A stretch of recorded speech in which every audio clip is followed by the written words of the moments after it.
అని అడిగిన. ఇలా మీకు అర్థం కాదేమో సార్, దీంట్లో మా ఊర్లే వెంకటయ్య అని ఉండే, ఆయన ఊర్లో ఏతుల వెంకటయ్య కూడా అందరూ ఆయన కథ ఉంది ఇలా అన్నారు. ఏం కథ అని అడిగిన. ఏ లేదయ్యా, ఒకరోజు పొద్దున్నే ఆయన భార్య సర్పంచ్ కాడికి వచ్చింది.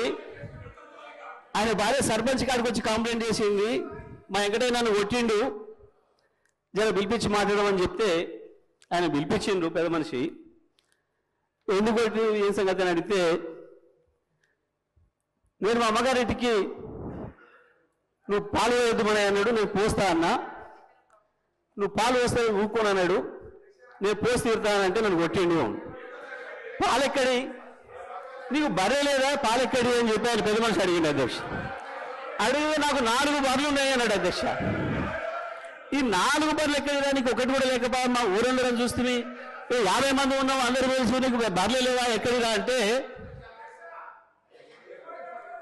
అధ్యక్ష పోయిన బర్రె దొరికితే, సచ్చింది బతికితే, పోయింది దొరికితే, మా అత్తగారు ఒకటి పెడితే నేను ఒకటి కొంటే నాకు 4 బర్రెలు ఉంటాయి, నాకెందుకు లేవు 4 బర్రెలు అన్నాడు. ఇది కూడా అట్లనే ఉంది అధ్యక్ష ఈ గవర్నర్ గారి ప్రసంగము. అంతకు మించి ఒక అక్షరం కూడా తేడా లేదు. ఎక్కడ ఇచ్చారు అధ్యక్ష? రైతులకు రుణమాఫీ చేసినారు, రైతు భరోసా ఇచ్చినారు, 12,000 రూపాయలు నా ఈడీఎస్ కార్మికులకు ఇచ్చినారు, 12,000 రూపాయలు నా ఆటో కార్మిక సోదరులకు ఇచ్చినారు, 2,500 రూపాయలు మా మహాలక్ష్మి అక్క చెల్లెలకు ఇచ్చినారు, రైతులకు బోనస్ ఇచ్చినారు, తోం బంగారం ఇచ్చినారు.